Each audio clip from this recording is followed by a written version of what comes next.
It's my 19-year-old birthday on Saturday, and I planned to go out drinking and come home to sleep after I was done.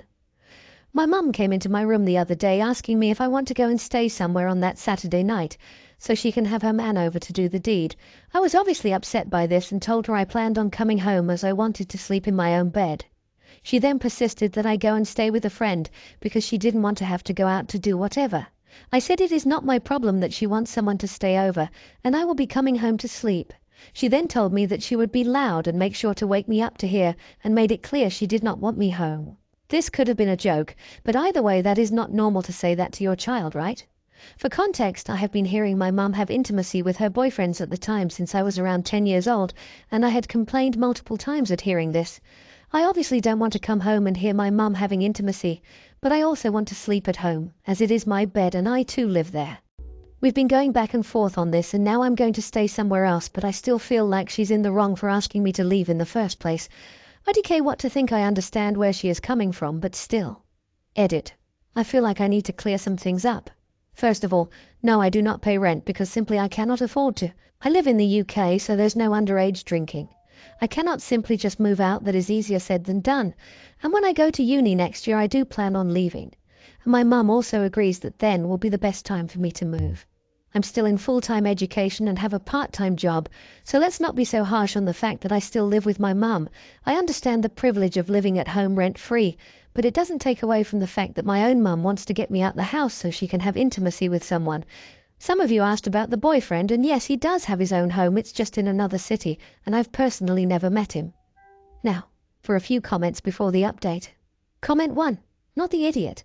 This was my childhood too.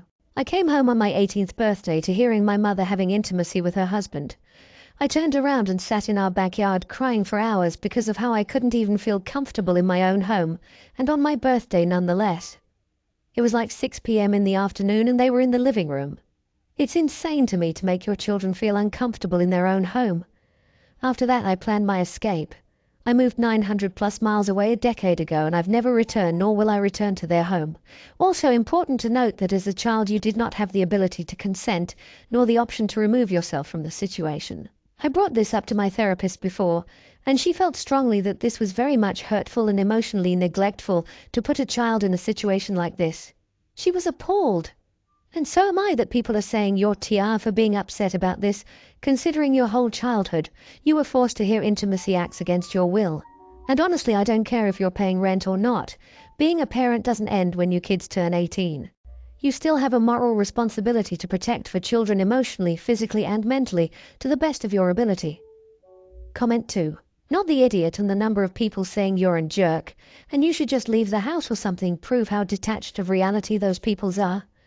You literally hear your mum having intimacy since you're 10, and she literally threatens you with being loud during the deed, especially when you complained about it. A kid shouldn't have to hear their parents have intimacy, especially when it's multiple strangers. It can be traumatizing.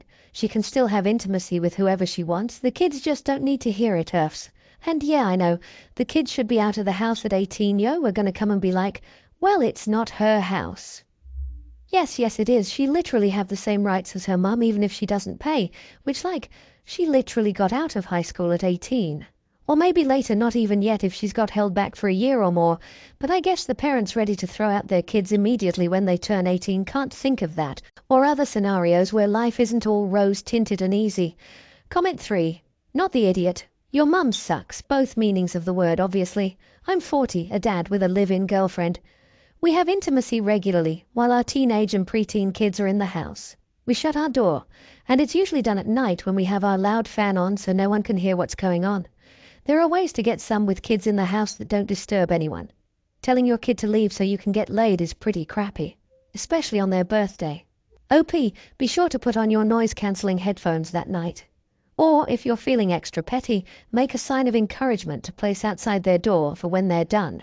Maybe some water bottles for dehydration and cookies, or even the phone number to a pharmacy that sells the morning after pill. Now for the update. So guys, it's been about 6 months since that whole fiasco with my mum and her boyfriend, and I've got some pretty surprising updates. Firstly, I moved out. I decided that I needed my own space, especially after that incident. I've been renting a small apartment closer to my job and school, and honestly it's been refreshing to have some independence. It's also been good for my relationship with my mum. We've been seeing each other regularly, and it's less tense now that I'm not constantly there to witness her romantic life. Now, here's where it gets interesting. My mum and I had a deep heart-to-heart about the whole situation. She admitted that she didn't handle it well and apologized sincerely for making me feel uncomfortable. She said she didn't realize how much it affected me. In hindsight, she felt embarrassed about her actions, and I could tell she really meant it. Furthermore, she's been seeing a therapist. Apparently, she'd been struggling to balance her personal life with her role as a mum. She said she felt guilty for neglecting my feelings, but didn't know how to go about addressing it. The therapist has been helping her communicate better and consider others' perspectives. It honestly took me by surprise. I never expected her to take such steps. It made me realize that parents are human too, and they can make mistakes. The willingness to apologize and to change was something I genuinely appreciated, and it definitely repaired our relationship. I'm not saying everything's perfect now, but it's better. We've both grown from this experience, and we're continuing to understand each other better. So to anyone who may be in a similar situation, sometimes it might take a while for people to realize their mistakes. Patience and communication are key. Just thought I'd share this with you guys. It's been a wild ride, but I'm glad I stuck it out. You never know how things might turn around. Now for the comments. Comment 1. Not the idiot, you were put into a tough situation, and it sounds like you handled it with grace and maturity. It's not easy to confront a parent about their behavior, especially when it involves their romantic relationships. It's clear you prioritized your emotional well-being by moving out, which is a very commendable decision. While it must have been hard, it seems like it was the catalyst your mum needed to recognize her mistakes and take steps to improve herself. It's heartening to hear she's seeking therapy to better balance her personal life and responsibilities as a mother. Comment 2. Not the idiot. From your story, it seems you've shown great resilience and patience during this difficult time. Moving out and creating your own space must have been a challenging step, but it seems like it was necessary for both you and your mum to grow. It's encouraging to hear that your mum acknowledged her behavior and is making efforts to improve with therapy. This shows she's willing to take responsibility for her actions and wants to mend your relationship. This is a great example of how sometimes adversity can lead to growth and understanding. Comment 3. Not the idiot. The way you managed this situation shows a lot of wisdom and maturity.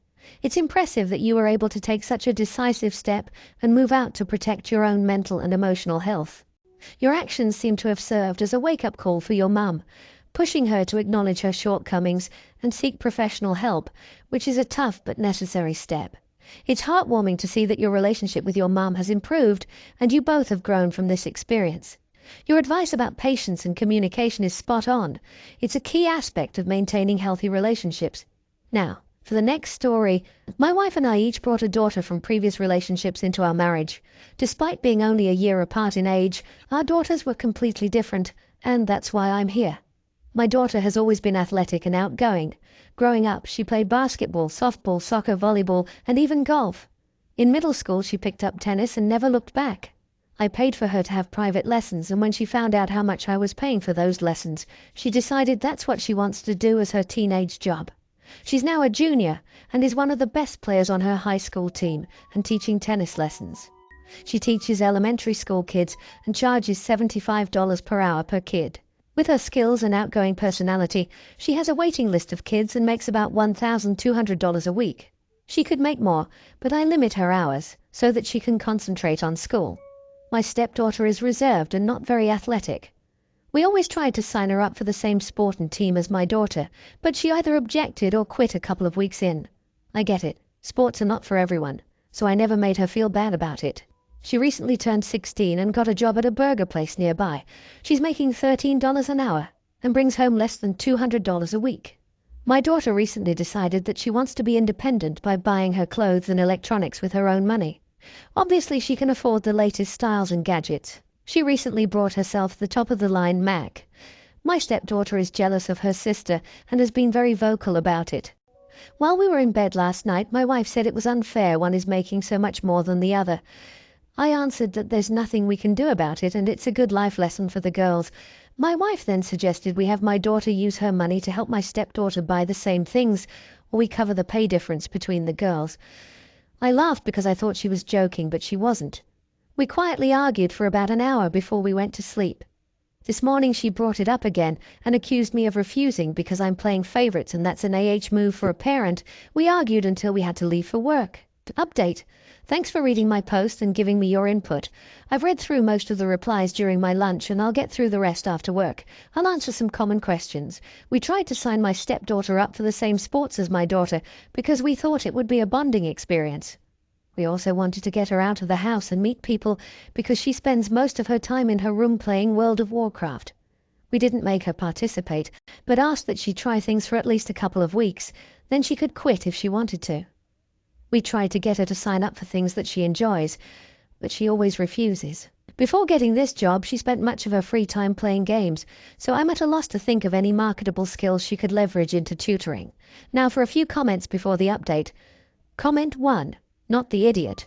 This one is very cut and dry for me. Very. Your wife is asking you to both punish your daughter for her success and to also reward her daughter for her comparative complacency. It's surprising your wife wouldn't be able to see how unfair that actually is. There is no logical reason to force your daughter to share her incredibly impressive income with her stepsister, Emo. Now, your daughter has reaped the benefits of private tennis lessons, but it sounds like that was the biggest leg up she was given. I can see you and your wife paying to give her daughter a similar leg up if she showed the interest, but ultimately, both of these young women are sleeping in beds they've made. Your wife is being entitled and unreasonable. There is nothing wrong with daughter's existing income. Treating her daughter the way she is suggesting now will do nothing but enforce and reward her crappy and jealous behavior. Edit. My phrasing was much too harsh in condemning OP's stepdaughter of complacency, which wasn't fair. Made small language adjustments. Comment 2. Not the idiot. What is fair is not always what is equal. Your daughter has skills that are in demand and her salary reflects that. Your stepdaughter is starting out on a typical student career path and her salary reflects that. Forcing your daughter to fund your stepdaughter would be the height of unfairness. Your wife needs to stop trying to turn your home into a crab pot and let her daughter figure out where her own talents lie. My brother-in-law has a doctorate, with a well-paying job in his field. His wife is in high fashion, and they live a dink life. They are buying real estate in New York. My husband and I are civil servants with children to raise.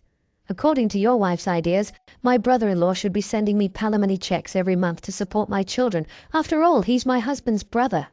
That's not life, and she would do a disservice to her daughter with her bad ideas.